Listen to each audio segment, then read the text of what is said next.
Hey YouTube. This video is on, let me grab the tool.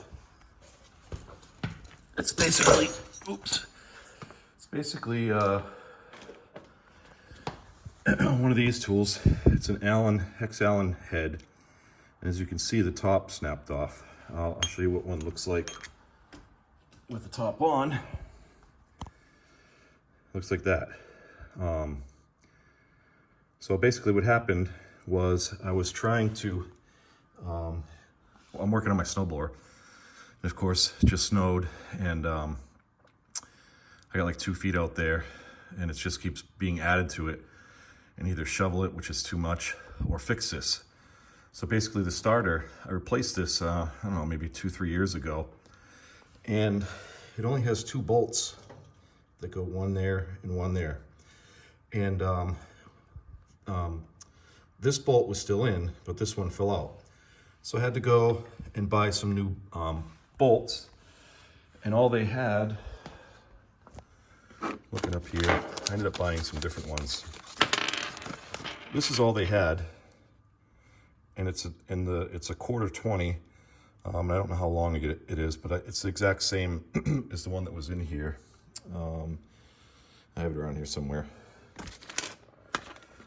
But the purpose of the video is how I got it out. So essentially that thing snapped off inside, and then once it snapped off inside, there's nothing you can do to get it out. I mean, I tried everything. Super glue, don't waste your money. A magnet. I had different magnets, but I went back to the store and bought this one. This one's for 25 pounds. So it will hold 25 pounds. Didn't work.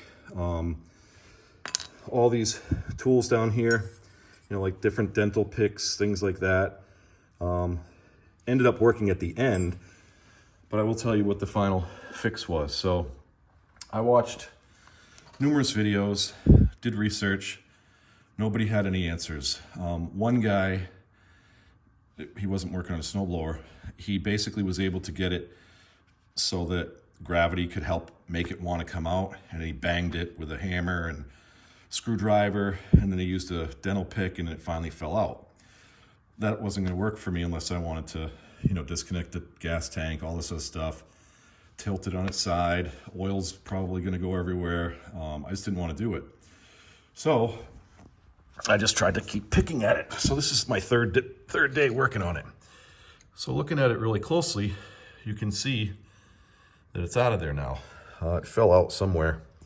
But basically what I did is I have this Ryobi tool. I can't think of the name of it off the top of my head, but I know you know what they are, Dremel tool. And I used one of these for cutting metal. And essentially what I did is I was able to, I'm gonna try and do this while videoing. I was able to finagle it behind the wheel and get to it so that I could, I'm trying to make a screw mark for like a flathead screwdriver.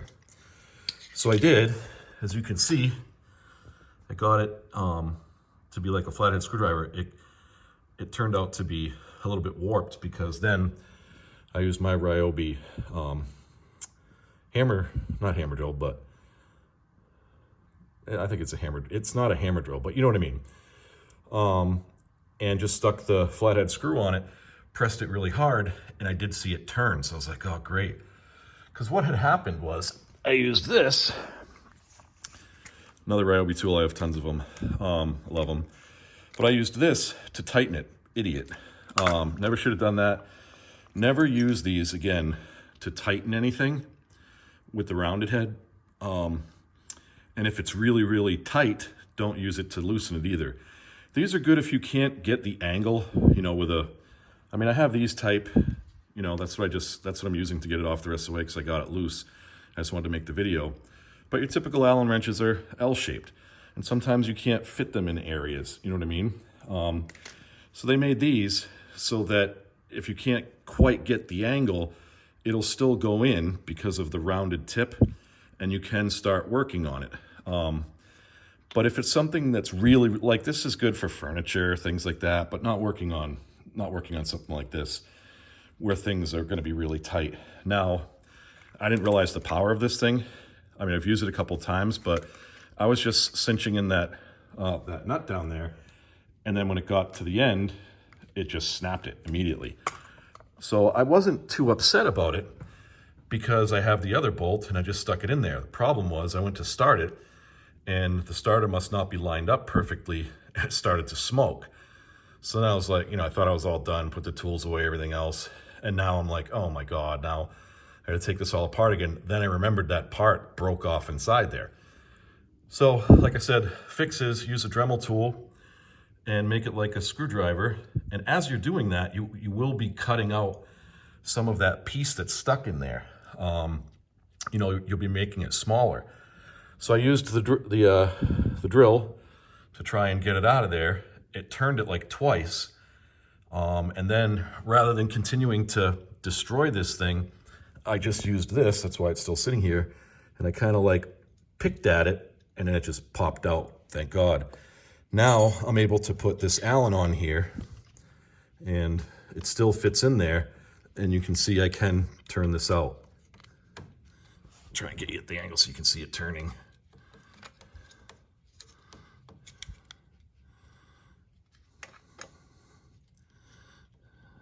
Maybe you can see it. It keeps getting in the way. Well, trust me, it is moving, but there's weight of it. The weight of this is kind of like pushing down, so I don't want to get it stuck in there. I'm just gonna, when I'm done the video, basically I'm just gonna hold some up pressure on that as I'm turning it, and I'm sure it's gonna come out. Now I have new bolts to replace it with. I bought bolts that are just like this to replace it with, so I can use a wrench or something like that, a ratchet to get them on. I don't really like the whole idea of, essentially what it came with was one of those stars. So it had two screws with the, like Torx head. It's a Torx screw. They just didn't have any at the store, so I got the Allen figuring, that's fine. And then I used this, which I'll never do again. And if you ever do, and you find yourself on my video, you'll be thankful, because I've been working at this for 3 days, and I'm also a YouTuber and I always make videos to help people, and I couldn't find anything on this. That's again another reason why I made the video. So I just wanted to stop what I'm doing in the process, because like I said, it took me so long to figure out how to get this stupid thing out, because this piece snaps off and stays stuck in there, and it's a nightmare to get it out. And like I said, as I was making that cut for like a screwdriver head, a flathead, it was taking away a little bit of the material of that head at the same time. You're gonna make sure you're gonna use a Dremel tool or grinder, whatever that will work with metal. Obviously, got through it really easy. Just be careful though when you're doing it, so you don't destroy it so much that either you can't use an Allen on it, or a real one, or continue to try and do it as a flathead screwdriver. But that's the fix, guys. There's no other way to do it. Like I said, I spent 2 days with these little picks. I tried everything. I drilled holes. So I drilled 2 holes at the very bottom of it in the beginning, so that I could try and use something like this to jam up inside there and pull it out like that. That didn't work. I tried everything, and I gave up. Tried again, gave up, and then I just thought of this today, and I've been waiting all day, just got out of work, to try and attempt this, and it literally took me not even, 15 minutes, just because I was trying to be careful with it. But that's the solution, guys. If you ever snap off one of those Allen heads in an Allen screw, that's the only way you're going to get it out. Like I said, magnets don't work. Don't waste your money. I already had all these little tools. Basically, I had everything except that magnet. I bought some stronger drill bits. I think I put them away already. Bought some stronger drill bits to drill into the metal, because I didn't know if my drill bits that I had were going to be good enough. And I did try, and it didn't seem like it was doing anything. This is the Torx head that I used for the regular screw, the Torx screw that comes with the machine. Again, I can't find what I did with the other ones. But like I said, I just bought some regular bolts. I'm going to put some anti-seize on there, or Loctite. And, you know, just cinch them on good enough so it holds us in place. But anyway, guys, that's the fix. One last thing. I mean, if you like, oh, maybe these are, no, those are for the top. If you I love Ryobi tools. I mean, I'm not a contractor or anything like that, but everything's so helpful. I mean, even this flashlight, you know, it's good for checking brakes, things like that. Sorry, I don't mean to flash in your faces, but it moves all around, twists and everything, you know, and I love that it's magnetic. So when you're working on stuff, you can see what you're working on. You can just set it wherever you want. I got a bunch of batteries, everything. This is another flashlight. You know, I don't work for Ryobi or anything. I just love all the tools. It's just a huge, you know, you work on your car, something like that, camping, everything works off the same Ryobi batteries. Bought this huge bank for batteries. Yeah, those are the Dremel tools. Another drill there. That's the drill bit that I just bought to drill, like I said. All these Ryobi tools here, I've used every single one of them now. Again, I don't work for Ryobi, but I love making them. Incidentally, I also have a 3D printer, and I've been printing these for my router. You can print all different shapes for different applications, which I thought was cool because it only comes with one. It's standardly round usually, but now I can print in different ways or use it in different ways. And I was also able to print these out. Basically these, you can just, I haven't mounted them yet, but you can mount up here anywhere or on any of the levels. And essentially where the, I'm trying to do it with one hand. If you look at the bottom here, so this will be up against the ceiling, and then this would just hang from it. So it slides in. See if I can do it with the, it'll just slide in like that and hold it up. And you'll have these holes and you mount it to the ceiling. So then, you know, it just saves you some room rather than just stacking them all like this. Just gives you other options for stacking up the tools and stuff. So anyway, that's all I wanted to show you guys.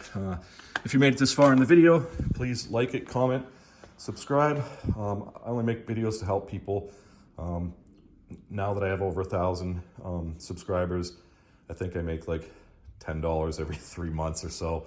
I'm not really doing it for the money, even though it's nice to get something back, but I just do it to try and help people. So without further ado, thanks again for watching, and see you in the next video. Thanks, YouTube.